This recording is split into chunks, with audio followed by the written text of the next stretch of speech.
Bon après-midi, mesdames et messieurs. Ne soyez pas surpris, nous sommes là au service de la grande communauté, je dirais, africaine au niveau de la diaspora. C'est pour cette raison-là que vous nous voyez pour la deuxième fois consécutive en l'espace pratiquement d'une heure. Nous tenons d'abord à dire merci aux propriétaires de cette chaîne de télévision, Pasteur aussi, pour nous avoir accordé cette faveur compte tenu de l'importance du thème que nous allions débattre et que mon invité de marque, je citais Madame Marie-Thérèse Land, soit bloqué avec tout ce que nous avons connu comme conséquence. Voilà pourquoi nous sommes là et c'est vraiment une grâce particulière. Le passé nous a accordé ces temps réglementaires. Donc, ça ne vient pas tout le temps. Donc, nous allons bientôt attaquer le vif du sujet, pour ne pas dire ce qu'on a prévu pour vous. Et Dieu voulant, nous allons peut-être épuiser la matière. Je sais que j'ai affaire à une avocate de profession, juriste de formation, avocate de profession, mais je vais essayer quand même de bien la gérer pour que les téléspectateurs puissent se retrouver. Mais souffrez une fois de plus pour que je revienne aux dédicaces de ce que nous avons prévu avant que mon invité n'arrive. Nous souhaitons bon anniversaire au professeur Julien Tiakoudia, à l'ancien Willy Lelo de l'église de Mangembo, à Johnson Keto qui est le propriétaire de l'émission La Sagesse Africaine, et à Monsieur Jetro Trésor Majepa. Bon anniversaire à vous. Nous n'avons pas aussi oublié, vous les téléspectateurs qui continuez à nous faire confiance. Je citais Papa Fillon, Philippe plutôt de l'église de Zaya Church, tous les papas de l'église de Zaya Church, les mamans qui sont là connectés. Je sais que très bientôt vous allez au culte, mais nous sommes très contents de votre soutien. Vous êtes très nombreux, nous n'allons pas continuer parce que cette fois, je ne voudrais vraiment pas abuser de facteur temps. Je vais donner plus de temps à mon invité pour envoyer la matière. Madame, juriste de formation et avocate de profession. Elle s'appelle Marie-Thérèse Landou. Et pour vous qui ne connaissez pas ou bien vous qui venez de nous rattraper, elle est vraiment un animal politique. Elle adore la politique comme son mari, l'époux que nous appelons professeur Noël Mbala, que nous saluons. C'est au passant. Et les Romains Matondo, vous êtes nombreux, les Akis Kitumba, les Mike, vous êtes nombreux, je vous vois, vous êtes connectés là-bas. Non pas seulement animal politique, c'est peut-être à ce titre qui lui a coûté une arrestation arbitraire. C'est une ex-prisonnière politique personnelle de M. Kabila. N'est-ce pas? Et voilà pourquoi nous l'appelons, nous avons l'habitude de l'appeler chez nous ici, Jeanne d'Arc à la congolaise. Madame, je sais que ce portrait que j'appelle apologétique, qui a fait de vous aujourd'hui une habituée de notre plateau de télévision, soyez la bienvenue pour la énième fois. Merci beaucoup. Vous êtes là, madame. Nous avons un thème qui se passe de tout commentaire. La grave crise politique en RDC, la République démocratique du Congo.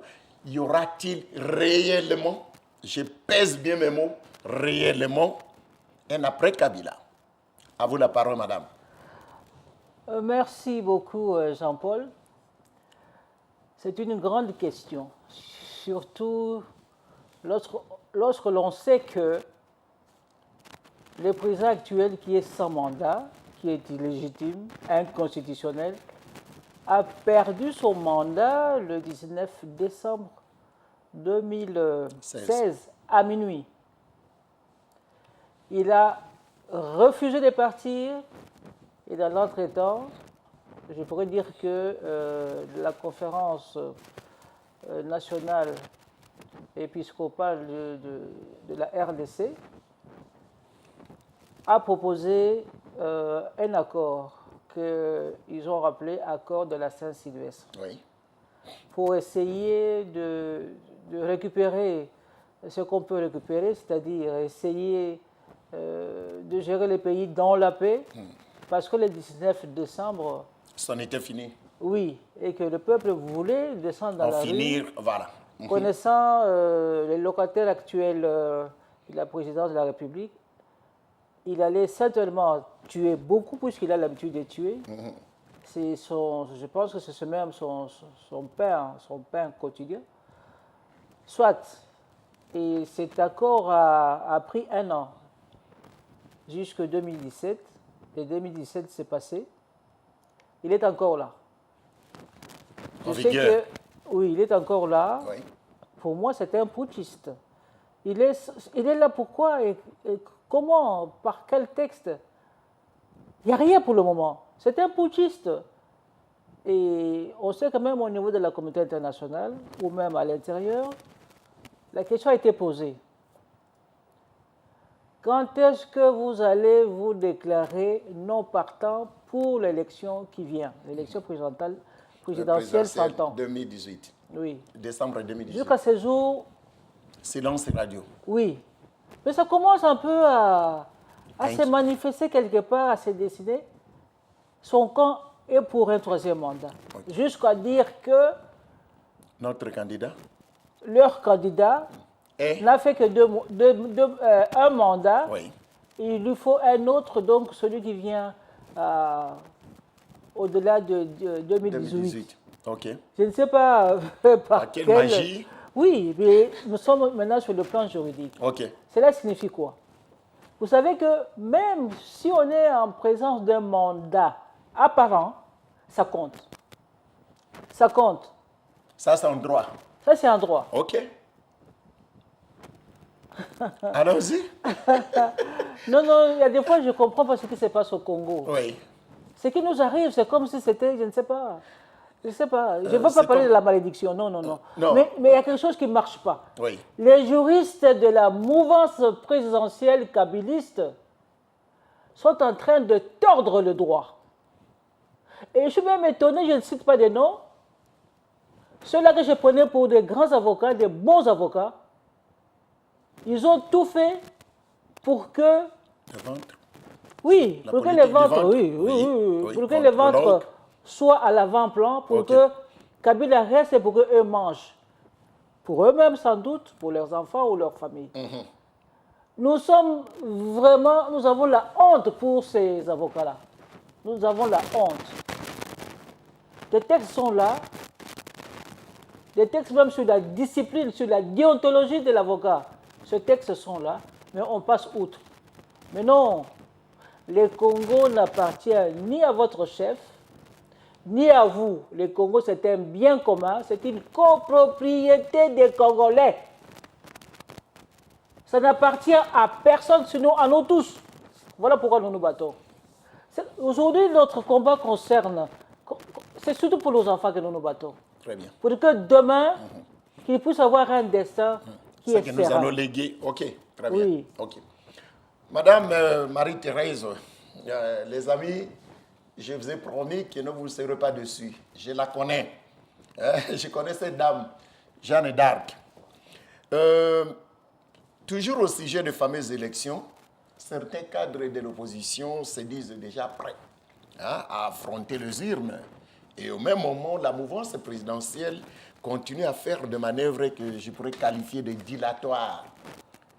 Quelle est votre lecture des faits? Quand on dit que l'opposition n'est pas prête, elle est en villégiature en Europe, mais ça, ce n'est pas vrai. L'opposition, je dirais, elle locale, est déjà prête. Locale, oui. En tout cas, oui. Lorsque les gens se déclarent candidats, je pense qu'aujourd'hui, c'est tout ce qu'on peut demander à l'opposition. Oui. Qu'elle se manifeste. Et je pense que la plus grande manifestation, c'est au niveau du poste le plus en vue, c'est la présidence de la République. Il y a déjà des candidats, il y en a beaucoup. Il y en a vraiment beaucoup. Et le problème n'est pas là. Le problème est qu'aujourd'hui, c'est plutôt la mouvance qui n'est pas prête. Pourquoi je dis? La mouvance devrait déjà donner un dauphin. Non, Non, tout le monde attend que leur chef, autorité morale, comme il l'appelle, se prononce sur l'une ou l'autre personne. Mais là-bas, c'est la guerre, hein, d'après ce que nous apprenons, d'après nos sources. Les C'est dauphinats? la guerre, oui, c'est vraiment la guerre. Mais peu importe qu'il y ait un problème de dauphin, parce qu'il n'y a pas longtemps, apparemment, on pensait que ça pouvait être Gizenga. Les mourants. Mais Ça, c'est vraiment on a vu une que... injure, une insulte pour nous autres. non, il n'est pas en bonne santé, il Ouais. est trop âgé. Ouais. Mais c'est pas fait à dessein, une parenthèse? C'est fait à dessein. Oui, pour que... Supposons même que lui devienne le Oui, dauphin. mais même après un Qu'est-ce qu'on jour, peut aujourd'hui attendre et qui trépasse, allez. d'un Gizenga aujourd'hui Ouais. pour le peuple congolais? Qu'est-ce qu'il peut faire? Une insulte. Une grande insulte. Ok, C'est pas allons-y. une Ok, insulte. ok, donc Dauphinat, oui. Vous Oui. évoquiez... Mais finalement, en fait, tout cela, c'était pour préparer la réapparition de leur Raïs. Raïs, c'est Joseph Kabila. C'est comme ça qu'on l'appelle dans son camp. Ok. Mais franchement, les Congolais de la majorité présidentielle, vous êtes des sorciers. Vous êtes tous des sorciers. Parce que beaucoup d'entre vous savent ce que c'est qu'un texte de loi. Comment est-ce que vous pouvez bypasser la Constitution? Comment pouvez-vous bypasser la Constitution? Et parmi vous, il y a même des constitutionnalistes. Mais pour plaire aux raïs, vous semblez les convaincre, ou vous voulez les convaincre qu'il peut se présenter pour un troisième mandat. Sinon un quatrième, puisqu'il est là depuis 2001. À la lyre de Burundi et le Il est là depuis Rwanda. 2001. Ouais. Dites-moi ce que vous avez fait pour que le pays soit sauvé. Le pays est abîmé et détruit. Vous avez participé à cette destruction. Quand au Kasaï, où il y avait beaucoup de maïs au Kasaï, les enfants, plus de 700 000, souffrent de malnutrition. Ça ne vous dit rien, pourvu que vous restiez au pouvoir. Mouvance présidentielle. Êtes-vous des humains ou pas, ou autre chose? Ce que nous voulons savoir. Parce que ce que vous faites, ça ne vient pas de l'humanité. Ça vient certainement de la sorcellerie ou de sciences, je ne sais pas quelles sciences, qui ne sont pas pour le bien de l'humanité. Je dois vous le dire. Et si quelqu'un peut connaître un membre de cette mouvance présidentielle, merci de le lui dire que cette femme a dit ça et ça et ça et ça. On va transmettre. Ils sont en train de nous suivre par le biais de leurs réseaux. C'est vrai, nous sommes en exil. Ok. Mais pourquoi nous sommes en exil? Vous êtes heureux de voir que le Congo aujourd'hui ne pèse pas. C'est Même en l'échiquier termes international. de budget, j'ai vu une liste de pays. Oui, incroyable. Mais c'est pas possible. À peine 4 milliards.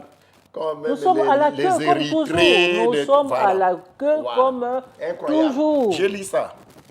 Même en termes d'indice PNB. humain de développement, Oui. c'est la même chose. Nous sommes toujours à la queue. Pourquoi est-ce que vous aimez la queue? Parce que le fonds de l'État, les ressources de l'État congolais sont dans vos poches. Comment pouvez-vous justifier, vous n'aimez pas entendre ça, mais puisque le Congo c'est un bien public, c'est un bien commun, Jeannette Kabila doit avoir au moins 15 milliards dans les paradis. Elle toute seule. Oui, à elle toute seule, dans les paradis fiscaux. Si Jeannette a 15 milliards, combien peut avoir Kabila? Son jumeau. Alias, ils ne sont même pas jumeaux. Ok, une Alias parenthèse, Kanama. on y va.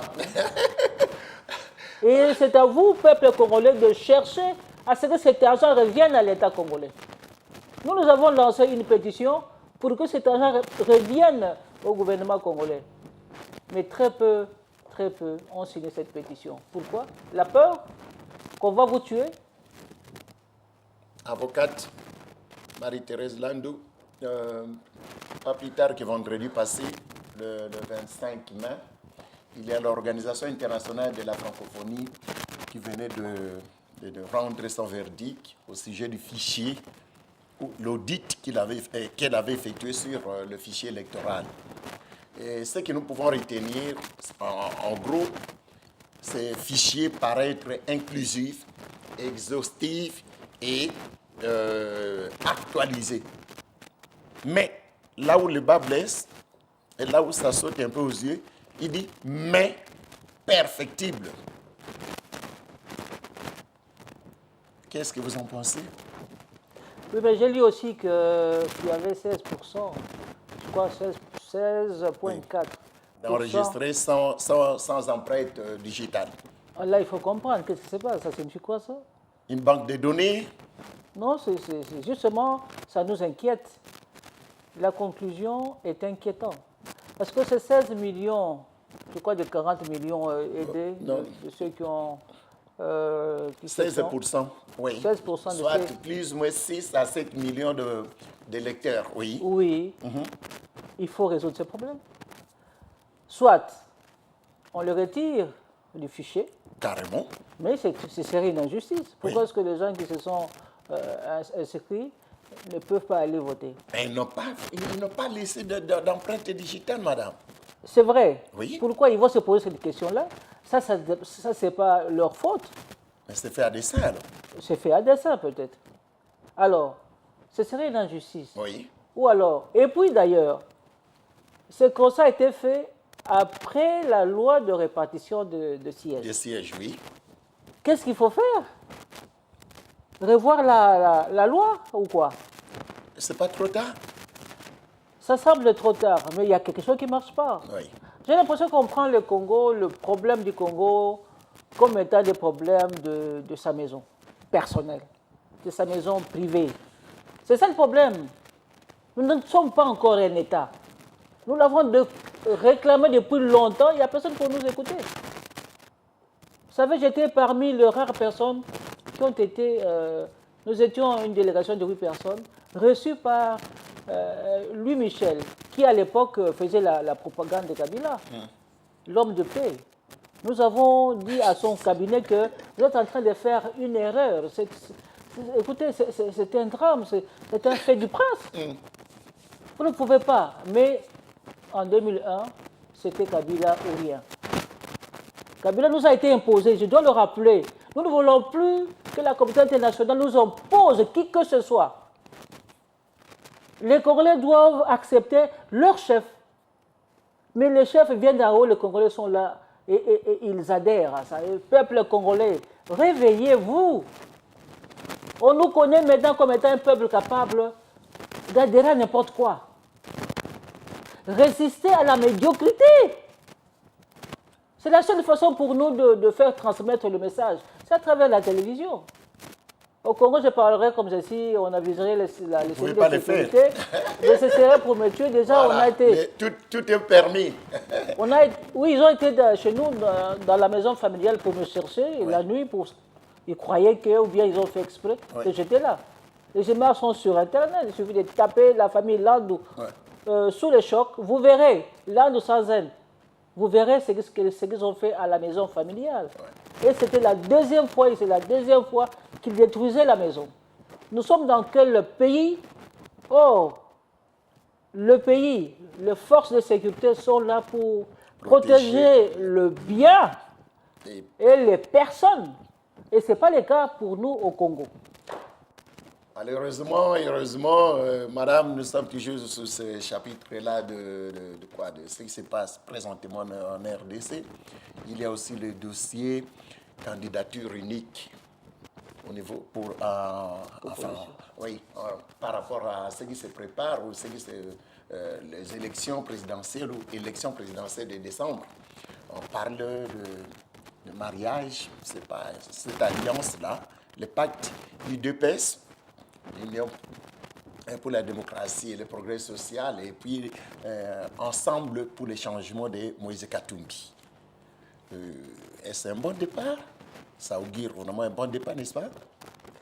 C'est une bonne initiative. Unique. C'est une bonne initiative, ce qui suppose que les autres candidats vont adhérer. Il faut qu'il y ait une candidature unique. Vous y croyez? Je ne crois en rien du tout. Je ne crois pas à ces élections, excusez-moi, parce que nous avons déjà une jurisprudence.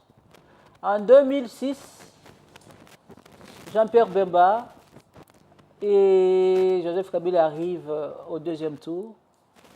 Et tout le monde se disait Jean-Pierre Bemba ne peut que gagner, d'autant plus qu'à l'époque, il avait une milice militaire, des ex-FAL. Mais la fraude aidant, Fraus omnia corrompit. Again. La corruption. Celui qu'on ne connaissait pas au Congo, un étranger qui est venu dans les valises de Laurent Désiré Kabila, celui-là est passé. Parce qu'il représentait des intérêts face à la communauté internationale, on doit le dire. Nous devons le dénoncer. Oui. Les gens, quand ils m'entendent parler comme ça, ils me disent, mais maman, on va vous tuer. Oui. Mais si on ne le dit pas, comment est-ce que vous le saurez? Ah bah, allons-y. Comment est-ce que vous le saurez? Au deuxième tour, il est passé. Face à Président de la République. Et moi, à l'époque, à ce moment-là, j'étais avocat de Jean-Pierre Bemba. Nous avons vu ce qui s'est passé. Jeanne d'Arc. On a vu ce qui s'était passé. Et malheureusement, pour moi, j'étais arrêté le même jour de l'audience. Ouais. Le premier jour de l'audience, j'étais arrêté. Ouais. On m'a écarté pour que je ne sois pas dans l'audience. Une tête gênante. J'étais gênante, oui. Ouais. Mais je remercie Dieu parce qu'on devait me tuer. Je n'ai pas été tué. Oui, de grâce. Mais il y a eu la pression internationale. Hein. Oui, ça, et là, trompez-vous, tout le monde était dedans. Hein. Et même ce pays où nous sommes a fait pression aussi. Ah, et nous remercions, nous continuons à les remercier, les Congolais comme les étrangers qui ont fait quelque chose pour que j'échappe à la mort. Voilà. Merci. Madame. Je vous en prie. Oui, et parce que vous évoquez le cas de Jean-Pierre Bemba, c'est parce que selon certaines indiscrétions de notre position, on avancerait même que non, demain après-demain, on pourrait s'attendre à une grande surprise. La libération de Jean-Pierre Bemba à partir du 10 juin. Oui, vous qui êtes avocate. J'ai appris ça. Oui, est-ce que ça pourrait... Hein, on doit s'attendre à quelque chose de bon, une pièce. Ça se dit souvent. Oui. Et moi, pour moi, c'est un souhait. Si cela peut être possible, ce serait une bonne chose. Oui, sa libération. Oui, ce serait une bonne chose. C'est un souhait. Oui. Un souhait. Oui. En tant qu'avocat, nous respectons les décisions judiciaires. Oui. Et si cela peut être le cas aujourd'hui, ben, pourquoi pas? Pourquoi pas? Parce qu'il y en a qui ont tué, il y en a qui ont fait des choses mauvaises dans ce pays-là. Et voilà qu'ils sont là. Tapis rouge à l'extérieur, ils sont là, ils sont reçus partout, sans que cela soit accepté par nous tous, nous qui voulons un pays où il fait bon vivre, un pays où il y a des règles qu'on doit suivre. Notre pays n'a plus de règles aujourd'hui. Si tu as un problème aujourd'hui, tu vas aller où? Une bonne question. Tu vas aller où? Parce que dans le pays du monde, ce sont de textes de loi qui dirigent, qui gouvernent. Les animateurs sont là simplement pour accompagner ces lois-là. RDC. La RDC fait l'inverse. Par rapport aux autres pays? Oui, elle fait l'inverse. Vous savez que quand vous allez à Kinshasa, au retour, vous payez 50, je crois que c'est $50. À l'aéroport. À l'aéroport. Et où va cet argent, par exemple? Ah bon? Ça n'améliore pas l'état de la régie de voies aériennes. Voies aériennes. Non, ça va où? Entre les mains de quelqu'un. Vous allez dans les bas Congo. Aujourd'hui, Congo central, il y a un point de péage. Où va cet argent? Pour maréchal ou quelque chose comme ça. Non, c'est après Kisantu. Après Pardon, je m'excuse. Avant d'arriver à Matadi. C'est après Kazangulu, non? Ah, ok. Oui. Après Kazangulu, il y a un premier point de péage. Oui. Ok. Et les gros camions vont jusqu'à $50. Ah bon? Ah oui, il y a beaucoup d'argent qui entre au Congo et il n'y a toujours pas d'argent lorsqu'il s'agit de l'intérêt commun. Il n'y a pas de route. Après, maintenant c'est 21 ans de la présence des Afdéliens. Vous faites quoi de notre pays? La destruction continue. Elle continue. On tue des villages entiers, des personnes. Pour ceux qui ne meurent pas, fuient en Angola et ils prennent la place. Qui prennent la place? Mais ce sont des Tutsis. Nous devons dire ce qui se passe. Tout ce qui est mauvais là, nous devrons le dénoncer. Et généralement, on nous fait comprendre, non, non, il ne faut pas parler de Tutsi et tout cela. Pourquoi est-ce qu'on ne doit pas parler de Tutsi? Un sujet tabou? Quelque temps avant, nos ancêtres ne parlaient pas de Tutsi. Ça n'existait même pas dans nos têtes. Ouais. C'est parce qu'ils font du tort. Ils ont tué et continuent à tuer les Congolais. Ils pillent les matières, les ressources naturelles, surtout à Nitouri et toute cette partie-là. Elle est toujours pillée. Le coltan est pillé par des militaires qui viennent atterrir à Bounia. Et nous avons l'information. Ils entrent nuitamment dans ce territoire-là, les Bounia, et tous les territoires qui sont proches sont pillés. Ils sont pillés et les Congolais doivent fuir quand ils entrent, les militaires rwandais. Nous ne sommes pas contre le peuple rwandais. On doit s'entendre. Parce que vous faites la part des choses. On fait la part des choses. Mais nous sommes contre le régime de Kagame qui détruit la RDC grâce aussi à Joseph Kabila qui est rwandais comme lui. Et ce sera le meilleur présent pour eux pour faciliter ces pillages et détruire le Congo. Vous êtes en train de vous tromper. Nos enfants, un jour, comme disait Ekofo, un jour nos enfants pourront faire ce que nous n'avons pas réussi à faire. Ah, on le souhaite bien. Madame, l'actualité oblige. Ce matin, nous sommes lundi 28 décembre. Le 28, sorry, je suis allé plus vite que la musique. Nous sommes le 28 mai 2018. Il y a au niveau de la RDC, parce qu'on parlait de la RDC, M. Nanga Corneille, qui est le président de la CENI, vient de lancer une grande opération de grande envergure, même je dirais. C'est-à-dire, à partir d'aujourd'hui, on va commencer à afficher des listes électorales provisoires, entre guillemets. Ceci, c'est juste le cap pour les élections. Donc, tout ce que nous sommes en train de dire ici, c'est bien bon. Mais sur le terrain, les choses ont commencé à bouger. Qu'est-ce que vous en pensez? Ça a bougé en 2006, ça a bougé en 2011, où nous espérions que Étienne Tshisekedi allait passer. Oui. Il n'est pas passé alors que c'était le plus populaire, le plus connu. C'est toujours l'inconnu, connu, qui est passé. Non! Nanga n'est pas avec le peuple congolais. Nanga est avec la mouvance présidentielle. Kabila, il a l'œil sur ce processus. Et vous voulez qui gagne? Qui va gagner? C'est la raison pour laquelle j'ai une fois dit à ceux-là qui se présentent comme candidats à l'élection présidentielle, ne vous étonnez pas que ce soit quelqu'un d'autre qui passe. Et même si vous passez, je suis sûr que Kabila voudra que vous passiez une convention ou un contrat qui ne sera pas connu du peuple. Alliance. Et si vous trahissez, vous verrez ce qui va arriver. Dans ce pays-là, lorsqu'on trahit, on subit et vous subirez. Voilà ce que je peux dire. Parce que normalement, aujourd'hui, nous devons tous être pour un seul objectif.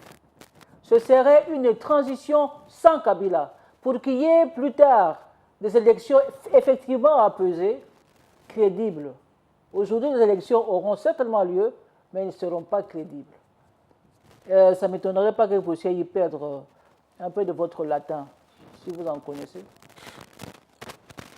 Madame, là, vraiment, vous nous tenez, vous nous rabaissez un peu, parce que sur le terrain, j'étais en train de dire que les choses sont en train de bouger. Et quand vous dites que non, il y a une transition sans Kabila, c'est comme, je dirais, vous demandez, vous dénoncez une chose et c'est au contraire, ou même tendant que là, vous voulez